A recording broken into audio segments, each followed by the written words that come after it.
So there's a fun little truck, definitely a bit of a beater, 2002 Tacoma. It is a TRD off-road. It's got kind of the step side with the weird little bumper and all that stuff. Now if you're ever going to restore one of these, depending where you live, is it worth it? Now this is a truck that we did 5 years ago. And when I say we did it, I don't mean we restored it. I meant we spent a few grand on it, fixed all the bad metal and rot, and cleaned it up and threw a cheap paint job on it. At the time we used Omni, and there's some flaws. Like the paint looks mostly pretty good, but if you come up here you'll see there's a little bit of, wow, the camera makes it look even worse, but you can see there's a little bit of, almost looks like solvent pop. A little bit orange peel right there. And I found that Omni clear coats would kind of do that, so we probably came up the side or across the top, and when you join it together, if you didn't quite catch it when it was wet enough, hence this area here a little bit. You look at the top of the hood, it's not bad. It's obviously it's dirty, it's 5 years old, we didn't even clean it off. But the reason it come in, we never had to touch the rockers on this truck. We did the back of the cab on the far side, but on this side, like, all the rockers were just scuff and shoot, and of course right up in here rotted, so we put a plate in here, not a plate, but we basically made a piece, put it over, so 3/4, yeah, 2/3, 3/4 of the rocker. We made our own slip-on rocker and installed that. Used a little bit of paintable undercoat, I think, because we wanted to match some of the gravel guard that we had before. Yeah, it was a different stuff that's not available now, but if you come down here you can see it. That's all from before. When you come into here you can still see it, and you can see a bit of a transition there, but it is what it is. Again, this is a buddy's toy. He just uses it to boot around. He bought this new when he was 19 years old, so he's had it a long time. Now these were the ones where Toyota put a new frame under them. This one never got done, and I recommended after we did it last time to get it done, you know, or at least get the frame and do it yourself, or something like that. Now when you do these Toyotas, you can buy bumpers and front fenders and all that. Now I'm talking from 5 years ago, but we couldn't get the front fenders or rear quarters for this specific truck. The reason why, when they put these flares on, they're not fitted over top of a regular Tacoma fender. The TRD off-road actually has some differences, so we ended up cutting this out. I think we cut this way up into here, all the way around, and we ended up making our own metal in there. And I mean, you can't tell. The shape of the body is bang on. It's just a matter of filling it, blocking it, getting your shape. But you want to get your metal as close as possible. We might have been up here, somewhere. I know it was above this, but you got to go back as far as the rot to get rid of it. We also rebuilt the dog legs. That's this piece down here. They look fine, they held up. You couldn't tell they weren't stock.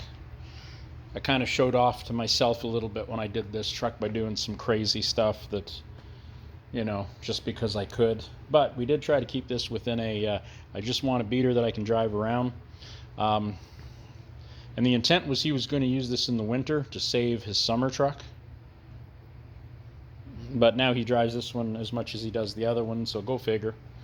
What else did we do? So down in here the metal got real thin. We had put a plate in, and of course it started to bubble through here. Now this time what we did is we knocked that all back. We just fiberglassed it in and blocked it so that it looks half decent. We'll put our plastic in. There's a plastic here, and there's a piece that goes here I'm going to show you in a minute. But at any rate, good enough. We had also rebuilt from here straight across and angled, and we had to redo this. Now we actually ended up putting new metal all the way around the wheel on both sides. And some of the shape you're looking at there and right there is off of a Ford Explorer. And a guy brought me some handmade quarters for a Ford Explorer. And what we did is we split them, we stretched them, We also had to reshape them a little bit and played with them. But yeah, it looks all right. But more importantly, the plastic stuff inside, you can see it hanging down there. It fits. And we've got the flares like the front. You see them back in there. So everything fits on real nice. So you won't even see till up here, but it hides a bunch of it. But even so, like you can see, it did a pretty good job.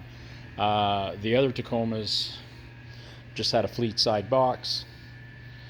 Now the front bumper was the same, but we had to drill a few holes to use the plastics. And then there was the back bumper. Let's talk about that, because this is something, if you're going to redo one of these trucks, you're going to need to know this.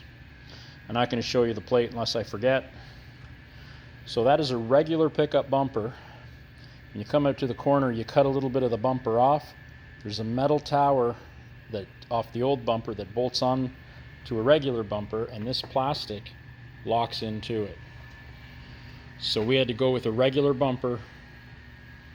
And I got to be honest, it almost looks like Toyota took a regular bumper to make this style, because the regular one, it literally just comes straight off and around.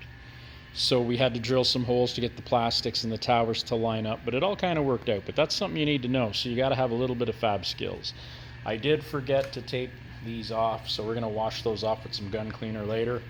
They're not particularly pretty. If I got a couple lying around, I might change them out. I'll probably just wash them off with thinner though, because again, we fixed this on a budget. So the other thing that happened, our metal come up to about here, and we had a line of bubbles running across above where we repaired, and I thought maybe in the weld or water got in, and I thought that shouldn't be, but what was happening is the metal from the back side is just getting softer, higher and higher. So we had to go up higher, fill this all in, block it back in. There is 2 days of body work, fixing, cleaning, repairing this truck. And as you can see, no, the paint's not perfect, and we're not cutting and buffing this. This is going out the door. It's got,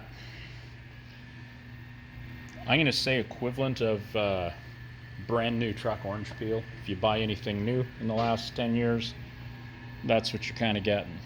There's the odd little nib in it. We don't care. Again, beater truck, work truck, right?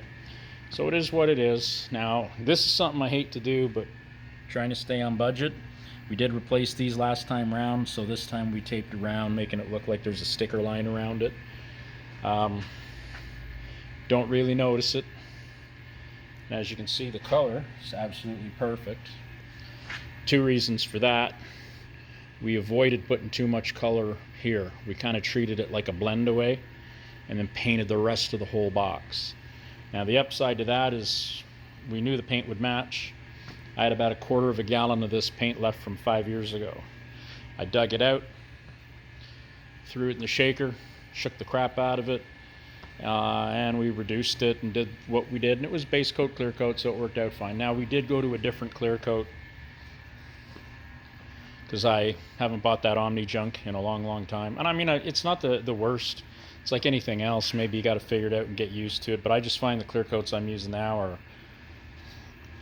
so much better for me. I'm getting better results. So this side was the same. I think this side we actually rebuilt from here down. And there's a bit of a curve this way in it. That's how the other one was. So we had to play and manipulate that, and we put a plate in there. And again, we went all the way around.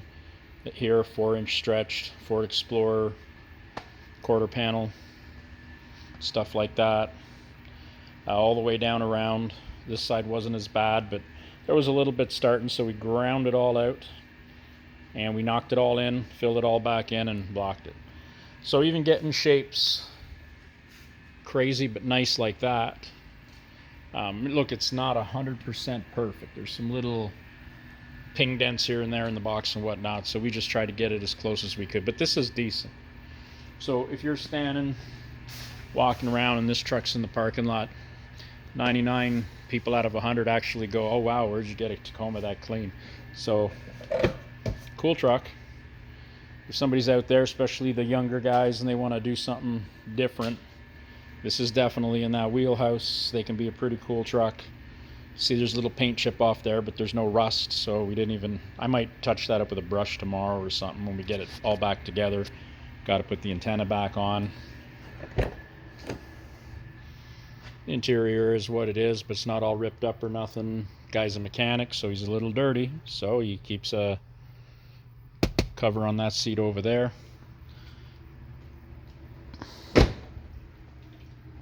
So the thing to watch out for with these trucks: frame, and frame.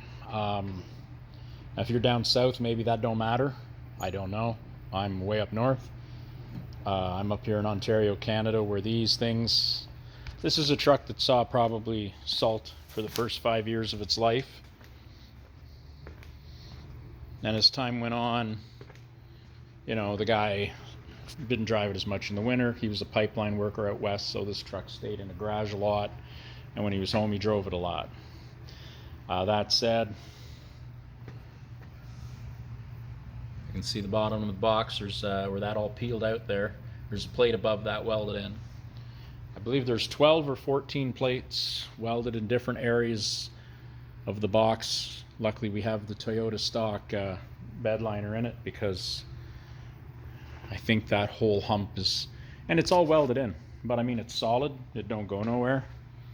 But that's what goes on these, right? And finding a box like this, we found one up out of Montreal, Quebec, and they wanted $1,000. And if we wanted one side or the other side, they split the box in half and send you like a quartered box, right? Like half of a box for $500. And again, 5 years ago, so who knows? But when they sent us pictures, it was all kind of rusted and chewed around the edges, and I thought, wow, by the time we get that, it won't even be better than what we've got. So, but it was the only one available. That's as soon as you put this on here with the step side package, this becomes kind of a bit of a hard little truck to get parts for, at least up here in Ontario, Canada. Most guys drove these till they rotted right out. So we got to put the lid back on. It's right there. There was no damage or nothing on that, so we left it alone. So this is what we were going to show you. So if you look at this, that would be that piece that goes right there. You can see on this side we don't have it on. And I think I got videos that go way back, about 5 years ago. So this is our piece. Now it's not perfect. This right here should have been rounded. There should have been a little more material right here. But otherwise, this piece,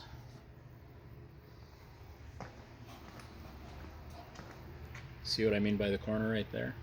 So we kind of missed that. But this piece and that piece are very much alike. And what we did is we templated that.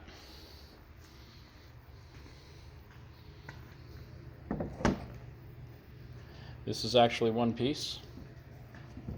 You can see how we worked an edge on it. This is sheet metal. So let's just be real gentle with that. Don't want to wreck the paint on it and have to paint some more. But you can see here, there's a split in the metal. We have this all the way down. That way we can maintain that real nice edge. So basically we have this piece here, and it's a little oversized so that we have an edge inside, and we hammered and hammered and dollied and hammered. And basically I used body hammers on an oak stump. It was all hammered out by hand. There's less than a 1/16 of filler on this. There's not a lot of filler on this. Got that little mark there to make it look stock. It's probably a little bit off of stock, but it does sit in there. The gap here is pretty close. It fits as good as the stock one. Now here we also did a piece of metal, and I showed you the edge here. Well, this piece, we have the edge here. Now I didn't use a shrinker stretcher for this one. This was all hammer and dolly and a shrinking fork, which was actually just a pair of needle nose, and I used them to, and then smashed it all with the hammer. And what we did then is we connected that piece to that piece, and we made the top piece separate. It's all welded in. What you're looking at there, that messy stuff, that's a really good quality seam sealer. And as you can see, This is a metal part. It's simply been primed on the back, and there's a bit of dirt, but there's no rust coming out anywhere. Now the reason I left these tabs on is because the plastic piece has a big plastic here with the pins are kind of made to it. So what we did, we took these square plastic pins, and I don't know what kind of a car they're out of, but we put them in and we put a screw through them so they'd stay tight and expanded. I don't know if we can see that in there. It's one of those trailer screws, self-tappers. And we put a gob here, here on each pin, a gob there, and a gob there. And that's a 3M body panel and trim adhesive for gluing your side moldings on. This truck don't have any. But you can see where it attached here, here. There's our middle. Now some of it came off, but you get the idea. Some here. So we're going to do the same thing. We're going to goop that all up, goop our pins, goop right here at the top. And those pins fit so snug, they will hold it on itself that it's almost impossible to get off. But we want to put that goop on because we don't want anyone just playing with it. We don't want it moving and rattling off. You can see where the piece broke out here, so there was a bit of a distance there, but we'll leave that the same. And that'll go on, and that'll cover that just like the other side. The only thing I noticed that I didn't care for, this corner here.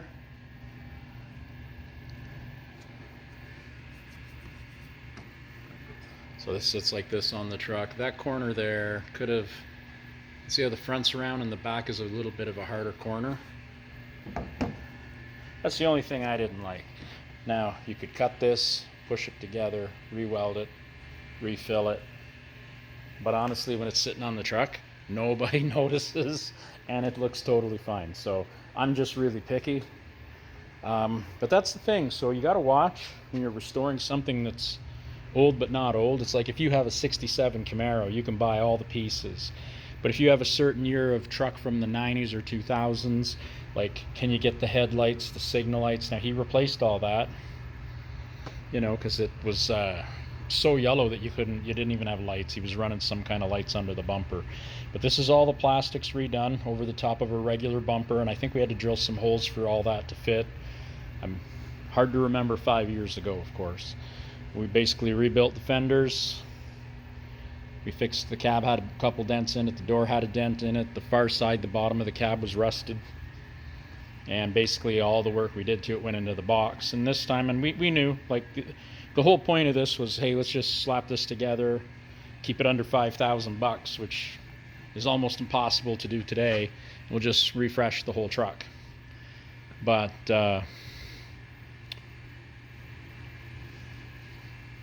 the idea was, let's get like 5 years out of it. And I said, well, it should look good for 3 and hold up to 5. But it's been 5 years, and the issues we had weren't too crazy. So fixed the rocker. Oh, we also had to replace the door handles. They're supposed to be red on these TRD off-road trucks, but I just got a set of black ones and put them in. We're going to call it good. There's enough black that, it's not hideous. They do look nice. Now, I don't know what's going on here. You can see right here where there's a fade.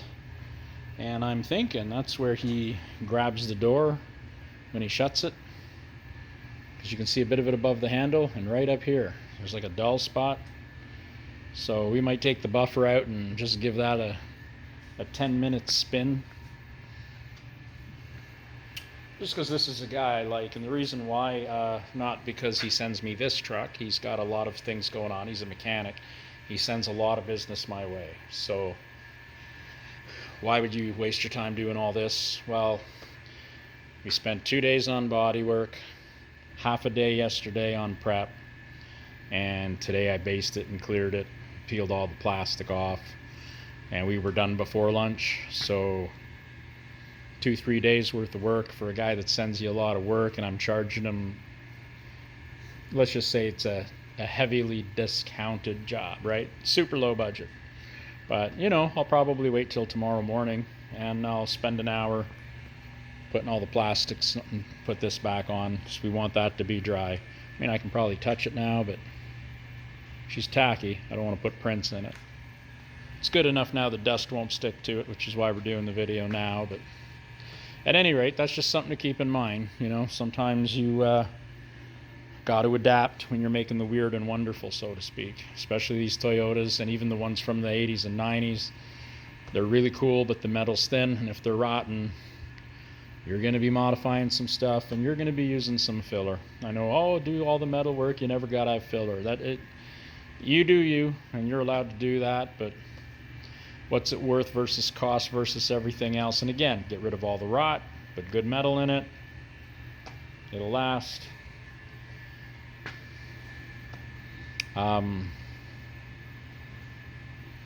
To do this truck properly, we probably would have went with some square tubing, flat steel, made our box inside scratch, repaired these skins and just reused the skins after they were completely repaired.